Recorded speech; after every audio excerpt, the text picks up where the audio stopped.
Hello， 你陈好，部长你好，又见面了，欢迎来到我们的空中访民情。谢谢。来，我请你上我们这个非常特别的露营车，因为是10周年嘛，10周年，所以呢，我们就今年做的比较特别一点。哦，这是以前的照片啊。你看，你其实是空中访民情的常客，这10年来啊，你每一年都有参加。你看看，你觉得有什么变化吗？我看好像没有什么变化嘞。还好啦，头发还在。当然，我们不能够说你完全也没有老啦，是必定会的。但是我觉得看起来更有智慧啊。对，有智慧，而且有精神啊。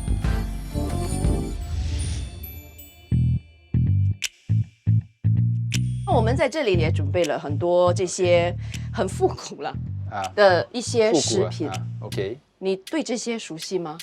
其实这一些都挺熟悉，因为我爷爷以前开了杂货店嘛，所以以前我们在那里帮忙，所以以前呢都要卖这些东西，我们都不拿来吃，因为都得去卖嘛，然后要学会收钱啊。不过有时候啊，像这些快熟面啊、鸡蛋这些，有些因为有时候要拿来自己煮东西吃嘛，所以就可能会用到。部长，我今天有没有这个口福？其实我跟你说，部长来这个10周年没有这么容易的啊！我还以为你示范给我，你煮给我吃吗？哎呀，制作组这样跟我说，哎，这一期有什么不一样呢？他部长会煮东西给你吃。我说哇，真的哇，我这么有口福啊！那我们就去来让部长亲自下厨煮这个快熟面给我。就是你放上5、6岁的时候，第一次煮这个快熟面了，因为以前在店里面常有许多的客人嘛，他们常到杂货店里面打麻将嘛，所以人家打麻将的时候，有时候我们小孩子就站在旁边啊，是想收取那个小费了，然后我们有时就去煮给人家吃咯。你自己就是有没有说在家里煮面给自己吃，还是煮给母亲吃，还是煮给？通常是自己煮给自己吃，或者自己煮给家人吃咯。反正不可能说叫家人煮给你吃嘛，母亲都得去工作嘛，所以你不可能说要等到母亲回来才煮面给你吃嘛。所以从小你要开始自己学会自己煮饭、炒菜这些，照顾好家庭。以前母亲做2份兼职，早上嘛是做那个瓶盖的，就是以前现在我们喝那些什么鸡精啊，就是有一个铁盖的嘛。晚上呢，母亲是去跟一些跨国公司打扫。就做清洁工作，所以他每次晚上去做的时候，他就把所有的那些废报纸啊都拿回家。所以以前我们有很多东西可以在家里读的嘛，好像这些什么亚洲周刊啊这些杂志啦，什么经纪人杂志啊。从母亲那边你学到了什么？因为母亲每天大概早上8点就得去做工嘛，她可能做到下午大概3点，回来休息1个多小时，她就去做晚班嘛。母亲的生活不容易，不过从她的身上也可以学到一种纪律了。你要成功，不是只要看你的本领，更重要的是看你个人有没有那种恒心，有那种纪律。所以这也是我希望说能传给我自己的孩子。我常跟他们讲说，其实每个孩子的天分都不一样嘛。所以你可能在某个领域里面，你可能算是较强的。不过，就算你的本领再强的话，更重要的是你有没有那种进取心，有没有那种纪律，有没有那种恒心，去不断的去突破，去克服你所面对的一些困难。你尝一尝，看有没有回到童年的那种味道。我们有的吃就好了。这个我觉得是最朴实的那种味道。尤其因为是你自己煮的，所以有那种参与感，所以我就常跟学生说，其实现在就算你吃的再好的话，如果你没有那种参与感的话，吃起来还是不一样。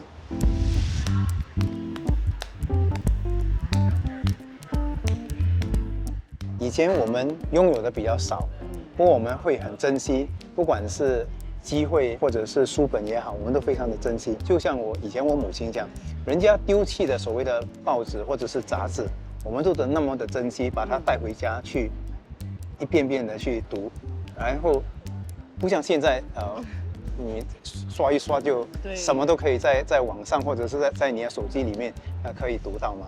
现在可能我们的挑战是我们拥有的比较多，那我们还会不会这么的去珍惜？现在我常到学校去走访，我常问学生说，如果明天你当校长的话，你会做出哪一些改变，或者是提升什么设施啊？现在的学生都说，我们可不可以在这方面做得更多，在这方面做得更好？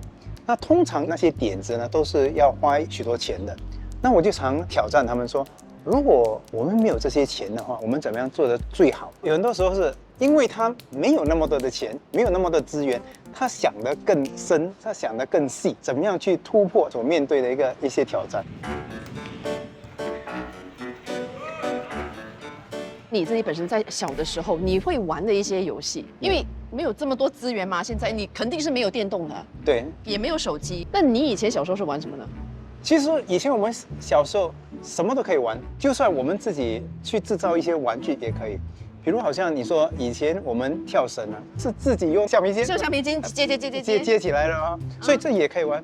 我还记得在小学的时候，因为可能在学校里面什么足球啦、篮球啦都没有这种设施的嘛，那我们抓几粒石头也可以玩的吗？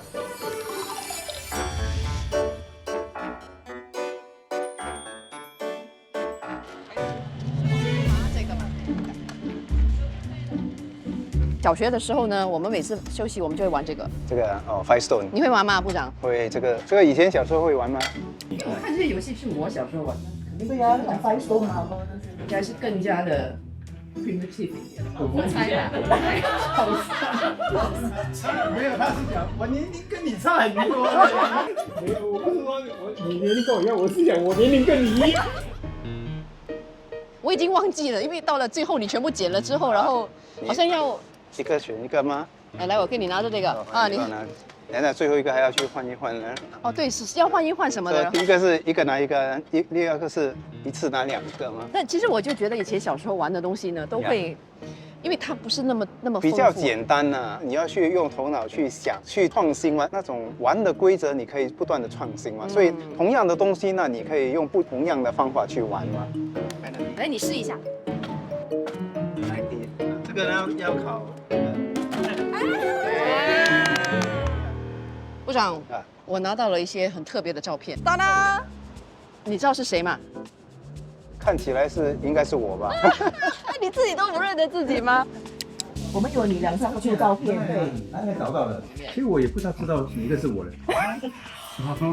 你随便找。从这边哦，应该可以猜一猜了。但是有啦，有你在里面吗？我想应该是有我。我看一下，这应该是以前在参加童军的时候，然后这一些所谓的木架嘛，都是我们得自己亲手去搭的。分享一下那个时候你在中学时候的一些回忆呀。其实我上中1的时候，我在第1个星期就决定了不要参加童军。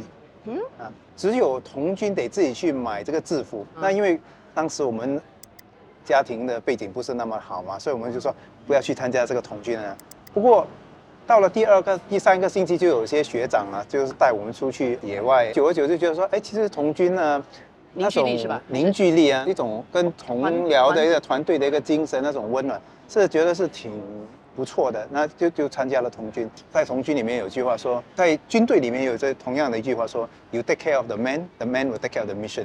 你照顾好你周边的同僚。同僚和你一起就会达成你的那个使命。我知道，好像现在的教育方法，包括还有一些课外活动，都跟我们以前经历的有些不一样，对吧？比如这间学校嘛，他们就比较着重于好像这些飞行的一些课程嘛，我们叫做 applied learning。通过这些比较实际的一些生活例子的话，他们就可能更好、更快的去掌握这些所谓的一些新的概念。